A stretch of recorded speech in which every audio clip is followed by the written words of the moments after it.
Hello students, आज हम class 9th geography का चैप्टर नंबर 5 पढ़ने वाले हैं। चैप्टर नंबर 5 जिसका नाम है natural vegetation and wild life of India. तो 5th चैप्टर हम पढ़ने वाले हैं। चैप्टर का नाम wild life and natural vegetation of India.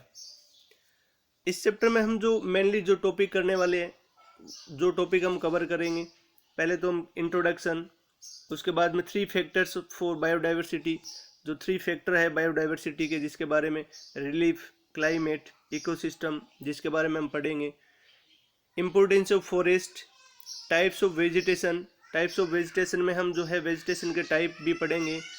Tropical evergreen forest, tropical deciduous forest, tropical thorn forest and scrubs, mountain forest, mangrove forest. उसके बाद में हम जो टॉपिक है वो पढ़ेंगे wildlife, conservation of flora and fauna, governmental steps. तो ये जो टॉपिक है वो हम इस चैप्टर में पढ़ने वाले हैं, जो अपना 5th चैप्टर है wild life and vegetation of India, जिसके बारे में हम इस चैप्टर में पढ़ेंगे। तो सबसे पहले हम जो है इंट्रोडक्शन, इस चैप्टर का इंट्रोडक्शन शुरू करते हैं कि ये जो चैप्टर है वो क्या है, किसके बेसिस पे हम इस चैप्टर में किसके बारे में बात करने वाले हैं। तो India is one of the 12 mega biodiversity countries of the world. अगर इंडिया की बात करें तो 12 मेगा बायोडाइवर्सिटी, मेगा बायोडाइवर्सिटी का मतलब जिसमें सबसे ज़्यादा जो जीवों की डाइवर्सिटी है या जीवों की विविधता जो पाई जाती है वर्ल्ड के, जो 12 मेगा बायोडाइवर्सिटी कंट्रीज है उसमें जो है वो इंडिया का नाम आता है। तो 12 मेगा बायोडाइवर्सिटी कंट्रीज में इंडिया का नाम आता है। इंडिया का इसमें जो पोजीशन आता है, जो वर्ल्ड मेगा बायोडाइवर्सिटी कंट्रीज है, इसमें इंडिया का जो प्लेस आता है वो है 10th प्लेस। आपको याद रखना है इंडिया का कौन सा प्लेस आता है, 10th प्लेस आता है, 10वां स्थान आता है इसका। वर्ल्ड मेगा बायोडाइवर्सिटीज जो कंट्रीज हैं उसमें इंडिया का 10th प्लेस आता है। तो 10th प्लेस जो आता है इसमें से अबाउट 47,000 प्लांट स्पेसीज जो है, 47,000 अबाउट जो दिया हुआ है कि यहाँ पे प्लांट स्पेसीज जो है, इतनी प्लांट की स्पेसीज पाई जाती है, प्लांट जातियाँ जो है, पौधों की जो जातियाँ इतनी 47,000 के आसपास में, जो एशिया के अंदर 4th in Asia in plant diversity, Asia के अंदर जो है 4th नंबर पे आता है, या 4th एशिया में जो प्लांट डाइवर्सिटी में जो इंडिया का एशिया में जो पोजीशन आता है वो आता है 4th। तो दोनों आपको याद रखना है कि जो एक तो मेगा बायोडाइवर्सिटी जो कंट्रीज है वर्ल्ड के अंदर, उसमें इंडिया का 10th प्लेस आता है। और अगर प्लांट स्पेसीज की बात करें जो 47,000 के आसपास में है, तो उसमें एशिया में जो इंडिया का रैंक आता है वो है 4th rank. 15,000 flowering plants in India constituting 6% in the world's total number of flowering plant. अगर हम फ्लावरिंग प्लांट की बात करें तो 15,000 से ज़्यादा फ्लावरिंग प्लांट्स जो है इंडिया के अंदर, यानी टोटल वर्ल्ड की अगर हम बात करें, total number of flowering plants की अगर हम बात करें, तो टोटल वर्ल्ड का 6% जो है वो केवल इंडिया से, या इंडिया में जो है वो फ्लावरिंग प्लांट यानी फ्लावर वाले प्लांट जो है पूरे वर्ल्ड के जितने टोटल फ्लावरिंग प्लांट्स है उसमें से 6% यानी 6% है वो इंडिया में पाए जाते हैं। तो आपको ये फिगर भी याद रखना है कि 15,000 फ्लावरिंग प्लांट्स जो स्पेसीज है या प्लांट्स जो है वो इंडिया के अंदर पाए जाते हैं। जो टोटल वर्ल्ड का जो total number of flowering plants है उसका ये 6% होता है। India also has approximately 90,000 species of animals as well as a rich variety of fish in its fresh and marine water. अगर इंडिया की बात करें तो अप्रोक्सीमेटली यहाँ पे दिया हुआ है 90,000 स्पेसीज ऑफ एनिमल्स की, 90,000 एनिमल की स्पेसीज या एनिमल्स की जातियाँ इंडिया के अंदर पाई जाती है। तो इस तरह से अगर हम देखें तो ये रीच वैरायटी है, बहुत ज़्यादा वैरायटी जो एनिमल्स की है, 90 जो है 1000 स्पेसीज एनिमल्स की पाई जाती है। और फिश में भी अगर हम बात करें तो इंडिया जो है वो काफ़ी ज़्यादा रिच वैरायटी है, फ्रेश या मेराइन वाटर में बहुत टाइप की या वैरायटी की यहाँ पे इंडिया में फिश है वो पाई जाती है। तो आपको मेनली इसमें क्या क्या याद रखना है कि इंडिया जो है वो अगर हम बात करें बायोडाइवर्सिटी कंट्रीज में वर्ल्ड के अंदर तो 10th पोजीशन आता है। और उसके बाद में अगर प्लांट स्पेसीज में इंडिया का बात करें, एशिया में कौन सा आता है, 4th आता है। और 15,000 फ्लावरिंग प्लांट है वो इंडिया में, केवल पूरे वर्ल्ड का 6% जो है वो फ्लावरिंग प्लांट केवल इंडिया में मिलते हैं।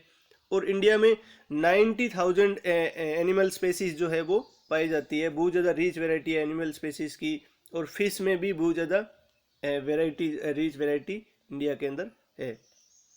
अगर हम बात करें a plant community which has grown naturally without human aid is called natural vegetation. यहाँ पे नेचुरल वेजिटेशन के बारे में बात किया गया कि नेचुरल वेजिटेशन क्या होता है।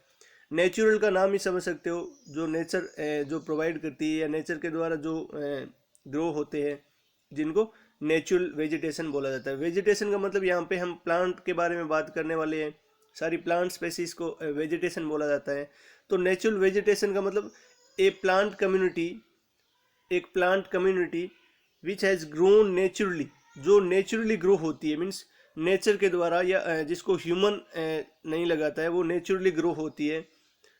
कोई मीन्स बिना कोई ह्यूमन ऐड किए, या हमारा कोई उसमें कोई इंटरफेयर नहीं होता है, या हम उसको नहीं लगाते हैं, नेचुरली ग्रो होते हैं, तो इनको नेचुरल वेजिटेशन बोला जाता है। तो नेचुरल वेजिटेशन क्या होता है? A plant community in which has grown naturally without human aid is called natural vegetation. उसके बाद में दूसरा जो है दिया हुआ है, natural vegetation that has been left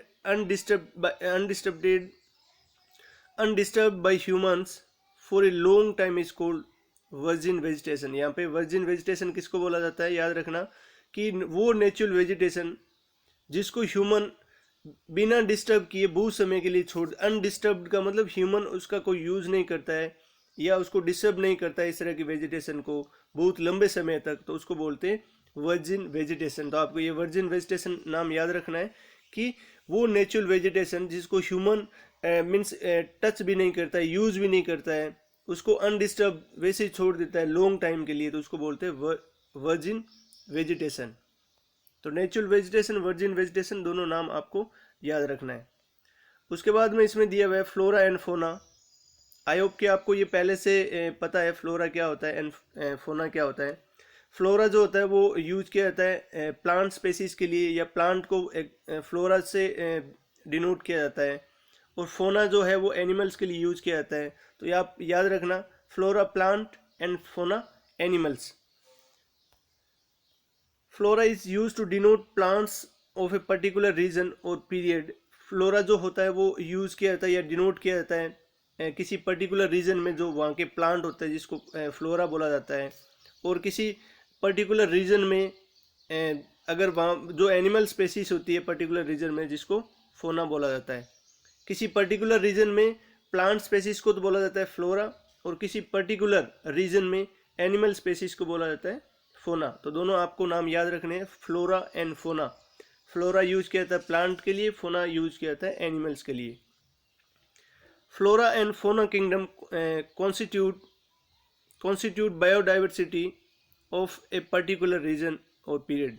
अब जो फ्लोरा और फोना जो होते हैं दोनों, फ्लोरा एंड फोना किंगडम जो होते हैं वो बायोडाइवर्सिटी जो होता है, मीन्स किसी भी रीजन का फ्लोरा एंड फोना। मान लेते हैं कि कोई एक एरिया है, जैसे मान लेते हैं कि हम ये एरिया है, इस एरिया में कितने जो है वो प्लांट्स है, कितने एनिमल्स है, कितने प्लांट्स और एनिमल्स है, इन सारों को जो है वो मिला के बोला जाता है बायोडाइवर्सिटी। या बायोडाइवर्सिटी जो होता है जिसमें ये प्लांट्स उस जगह के पर्टिकुलर रीजन, हम मान लेते हैं कि ये वाला जो रीजन है जिसमें जितने भी प्लांट्स है, एनिमल्स है, फ्लोरा एंड फोना, दोनों को मिला के क्या बोला जाता है? बायोडाइवर्सिटी बोला जाता है। तो बायोडाइवर्सिटी का मीनिंग यहाँ पे क्या हुआ? फ्लोरा एंड फोना। क्योंकि ये ऐसा नहीं है कि जहाँ पे फ्लोरा है वहाँ पे फोना नहीं है, या जहाँ पे फोना है वहाँ पे फ्लोरा नहीं है, ऐसा नहीं है। दोनों जो है एक दूसरे से इंटरलिंक है, जहाँ पे फ्लोरा है वहाँ पे फोना है, जहाँ पे फोना है वहाँ पे फ्लोरा है। तो ये इन दोनों को मिला के जो बोला जाता है वो बोला जाता है बायोडाइवर्सिटी। तो आपको ये याद रखना है कि बायोडाइवर्सिटी क्या होता है? किसी पर्टिकुलर रीजन में वहाँ पे जितने भी फ्लोरा एंड फोना होता है, मीन जितने भी प्लांट्स और एनिमल्स होते हैं उनको बोलते हैं बायोडाइवर्सिटी, यानी जैव विविधता इसको हिंदी में बोला जाता है। जीवों की जो विविधता होती है जिसमें प्लांट्स और एनिमल्स दोनों आते हैं। उसके बाद में relief, climate and ecosystem are 3 factors for biodiversity. इसके बारे में हम नेक्स्ट वीडियो में पढ़ेंगे, नेक्स्ट वीडियो में डिस्कस करेंगे कि बायोडाइवर्सिटी के जो 3 फैक्टर्स होते हैं, 3 फैक्टर, रिलीफ, क्लाइमेट, इकोसिस्टम, तीनों के बारे में नेक्स्ट वीडियो में बात करेंगे।